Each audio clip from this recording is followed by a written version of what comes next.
puisse désigner un chef d'État en Côte d'Ivoire. Je ne peux pas accepter ça. Alors, vous l'envoyez balader et on va le vitrifier. Est-ce que très sincèrement, pendant que vous étiez aux affaires, vous avez de temps en temps aussi acheté votre paix, acheté Paris, parce qu'il dit que vous aviez donné 3 millions d'euros à Jacques Chirac? Oui, c'est enfin exactement, c'est 2 milliards de francs CFA. Alors, je ne sais pas bien. Oui, ça fait 3 millions d'euros. Voilà. À peu près. Voilà. Mais ça, je suis étonné que ça apparaisse comme quelque chose de nouveau aujourd'hui. Parce que depuis 2014, dans le livre que j'ai écrit en prison avec François Mattei. Pour la vérité de la justice. Oui, je l'ai dit là-dedans. Pour la vérité et la justice. Oui. Vous en aviez parlé, effectivement. Oui. Mais bon, vous savez, quand ça sort de la bouche de quelqu'un d'autre, on se dit, bon, il n'a pas voulu pas. À la page 49, oui, j'avais déjà dit ça. Mais Monsieur le Président, pourquoi vous donnez les 3 millions d'euros, c'est-à-dire les 2 milliards dont vous parlez? Parce qu'ils m'ont demandé. Mais vous ne donnez pas tout ce qu'ils vous le demandent. Ah non, mais écoute, c'est Chirac. Il était si influent que cela? Il vous faisait si peur que ça? C'est pas une question de peur. Mais c'est d'abord un étonnement de voir le chef d'État français me demander l'argent. Moi, j'étais étonné. Stupéfait. J'étais stupéfait, j'étais ahuri. Ce n'est pas le seul chef d'État qui m'a demandé l'argent. Hein. Ah bon? Mais comme un autre qui m'a demandé aussi l'argent. Vous pouvez nous le dire, Monsieur le Président? Non. S'il vous plaît. Est africain et qu'il est coutumier des faits. Bon, je n'ai pas...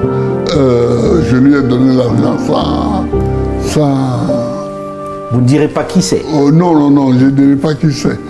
Après, hors micro, je peux vous souffler son nom dans le creux de l'oreille. mais c'est étonnant quand même. Alors, vous donnez en liquide ou bien Robert Bourgi transporte des valises comme c'était dit? Ah ben oui. Ah oui. Ah ben oui. Il traverse les frontières avec les 2 milliards. Waouh. Et... Mais après ça, ils vous ont fait ce qu'ils ont fait, Monsieur le Président. Vous ne leur avez jamais parlé? Non, mais... Et Chirac, au moment où il reçoit l'argent, il m'appelle « Laurent, je ne suis pas un ingrat. » Ah, il vous a dit ça? C'est amusant, non? Ah oui, on ne peut pas être plus ingrat. Laurent, je ne suis pas un ingrat. Je saurai m'en souvenir. Je saurai m'en souvenir. Et puis après, derrière mon dos, lui, la France, le Burkina Faso monte une rébellion qui vient m'attaquer. En termes d'ingratitude... On fait difficilement mieux.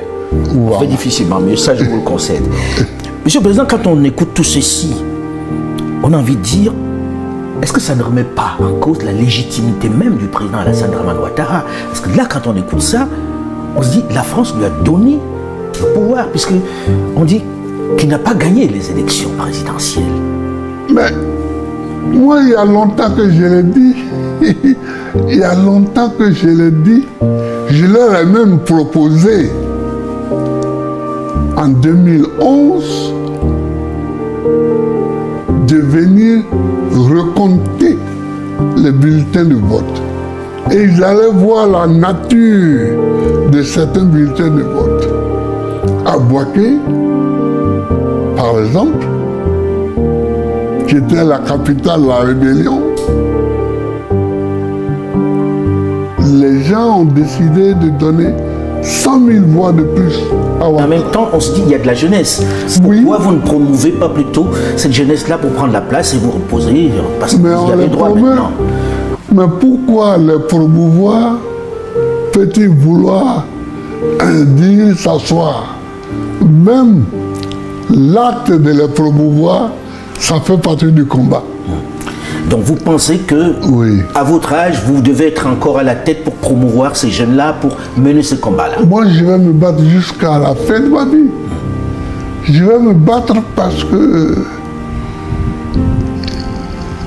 les combats des Nkrumah, des Lumumba, ce n'est pas achevé. Mais peut-être que les jeunes devraient prendre la relève. Monsieur le Président, vous avez été pendant 7 ans à la Cour pénale internationale comme prisonnier. Vous êtes resté encore quelques années en Belgique en attendant que vous soyez acquitté. Vous l'avez été. Vous êtes revenu au pays depuis 3 ans maintenant. Et vous êtes en train de vouloir à nouveau être candidat, mais pèse sur vous une condamnation de 20 ans qui ne vous permet pas d'être éligible. Comment vous allez faire pour être candidat lorsqu'on sait que vous avez ce coup près-là qui vous interdit d'être candidat? C'est tout ça la bataille. C'est tout ça la bataille. Mais pour faire court et expliquer, cette condamnation vient du fait qu'on m'accuse d'avoir braqué la BCEAO, c'est-à-dire la Banque centrale des États de l'Afrique de l'Ouest. Voyez-vous, Gbagbo Laurent en train d'aller braquer une banque. Vous n'avez pas donné d'ordre d'aller braquer cette banque? Bon, donc, c'est grotesque. C'est grotesque, mais c'est tout ça la bataille. C'est-à-dire qu'on ne recule devant rien pour nous contrer. Pour vous, c'est une cabale, Monsieur le Président? Mais dès qu'ils ont su que j'étais en train d'être acquitté à la CPI, ils ont montré quelque chose ici. Parce que pour eux, ils m'avaient envoyé à la CPI. C'était ad vitam aeternam. Or, voici que je m'apprêtais à revenir. Donc, ils ont monté une petite cabale. Pour vous, c'est une cabale, il n'y a rien à vous reprocher sur ce braquage-là de la BCEAO? Mais il Vous n'y a ne vous pas- reprochez rien? Il n'y a jamais eu de braquage. Monsieur le Président, Quand- aujourd'hui, il y a un risque que vous ne soyez pas candidat. On a entendu le patron, le président de la Cour électorale indépendante Oui, dit oui. que vous êtes inéligible. Comment Oui. comptez-vous faire pour être candidat dans ce cas? Mais vous savez, en 1990, les mêmes personnes disaient que je n'allais pas être candidat contre fouet. Mais j'ai été candidat contre fouet.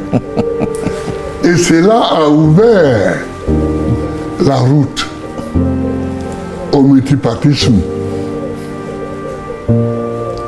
Et cela a ouvert le débat politique. Donc, mon rôle est un rôle de précurseur toujours, Le pionnier. ouais, de pionnier. Alors, Monsieur le Président, lorsque l'on Voilà. regarde le landerneau politique ivoirien, on s'interroge, on se dit il n'y a pas de renouvellement véritable de la classe politique. On entend encore dire que le président Alassane Dramane Ouattara pourrait accéder, pourrait encore être candidat en 2025. Qu'est-ce que cela vous inspire? Et ce n'est pas dans la situation où nous trouvons maintenant la durée d'un homme sur la scène politique qui a un problème. Mais c'est le respect de la loi. Comment ça? Ce que Alassane fait et qui est condamnable, ce n'est pas qu'il soit candidat, mais qu'il soit candidat pour un 4e mandat. Alors que la Constitution dit de façon claire et nette qu'aucun individu ne peut être président pour plus de 2 mandats. Pour vous, il est dans l'illégalité. Mais total. Et c'est ça. Alors les gens disent Alassane. Non, non, non, non. Laissez Alassane. Et voyez ce qui est une faute. Ce qui est la faute, c'est que déjà, en ce moment-ci, nous sommes dans son 3e mandat, ce qui est une faute. Et non seulement il fait une faute, mais il veut amplifier la faute en allant pour un 4e mandat, ce qui est une horreur. Pour vous, il ne doit pas être candidat, absolument pas. Mais la loi, et surtout que cette constitution-là, c'est lui qui l'a écrite.